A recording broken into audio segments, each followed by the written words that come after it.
This video is sponsored by Mode mobile application. இந்த application வந்து Google Play Store and App Storeல இருக்குதுங்க. இந்த application வந்து ஒரு அருமையான ஷாப்பிங் application. இது டவுன்லோட் பண்ணி யூஸ் பண்ணி பாருங்கள். Welcome to Tamil vlog YouTube channel. இன்றைக்கி நம்ம பார்க்க போகிற கோவில் எந்த கோவில் அப்படின்னு பார்த்தீங்கன்னா திருத்தணி முருகன் கோவில். அப்படிங்கிற திருத்தணி முருகன் கோவில் வந்து முருகனின் 6 படை வீடுகளில் 5ஆம் படை வீடாக இந்த கோவில் வந்து திகழ்கிறது. இது இந்தியாவின் வட தமிழ்நாட்டில் உள்ள திருவள்ளூர் மாவட்டம் திருத்தணி மலையில் அமைந்துள்ளது. இது முருகப்பெருமானின் வள்ளியை திருமணம் செய்து கொண்ட தலமாகும். ஆண்டின் 365 நாட்களை குறிக்கும்படியாக 365 படிகளை கொண்டது இந்த மலைக்கோவில். திருப்புகழ் பாடிய அருணகிரிநாதரால் பாடல் பெற்ற தலமாகும். முத்துச்சாமி தீட்சராலும் பாடப்பட்ட தலம். இந்த கோவிலை தணிகை முருகன் கோவில் என்றும் அழைப்பார்கள். இந்த சங்ககால புலவரான நக்கீரர் இயற்றிய திருமுருகாற்று படையில் இக்கோவில் குறித்த குறிப்புகள் காணப்படுகின்றது. இக்கோவில் விசயநகர மன்னர்களாலும் உள்ளூர் நிலக்கிழாளர்களாலும் பேணப்பட்டு வந்தது.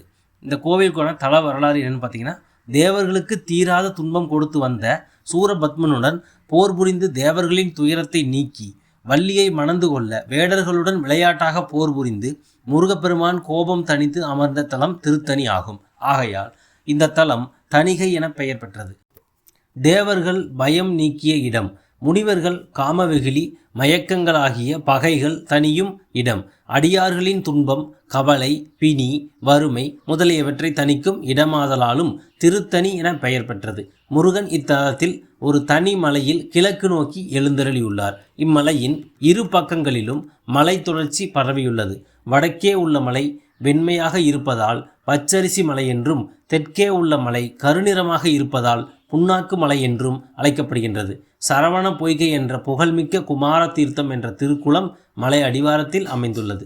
இந்த குளத்தை சுற்றி பல மடங்கள் இருப்பதால் இது மடம் கிராமம் என்றும் அழைக்கப்படுகின்றது. குளத்தின் கிழக்கு கரையிலிருந்து மலையை பார்த்தால் வளைவாக இடப்பெற்ற மாலையைப் போல் இருக்கும். அக்காட்சி மிகவும் அழகாக திகழும். ஆகையால் அருணகிரிநாதர் இதை அழகு திருத்தணி மலை என புகழ்ந்து பாடியுள்ளார். இந்த கோவில் தணிகை மலை என்ற மலையில் அமைந்துள்ளது. இந்த கோவில் 5 அடுக்கு கோபுரம் மற்றும் 4 வளாகங்கள் உள்ளன. இக்கோவிலுடன் தொடர்புடைய பல நீர்நிலைகள் உள்ளன. இந்த தலத்தில் முருகன் வலக்கையில் சக்தி கஸ்தம் எனப்படும் வஜ்ரவேலுடன் இடி போன்ற ஓசை எழுப்பும் சூலம் போன்ற கருவி, இடக்கையை தொடையில் வைத்து ஞான சக்தி பெற்றவர்களாக காட்சி தருகிறார். மற்ற கோவில்களில் உள்ளது இந்த முருகனிடம் வேல் கிடையாது. அலங்காரத்தின் போது மட்டுமே தனியே வேல் சேவல் கொடி வைக்கின்றனர். வள்ளி தெய்வானை இருவருக்கும் தனித்தனி சன்னதிகள் இருக்கின்றன.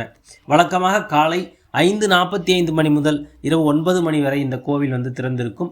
சிறப்பு நாட்களில் கோவில் முழு நாளிலும் மதியம் 12 மணி முதல் மாலை 3 மணி வரை திறந்திருக்கும்.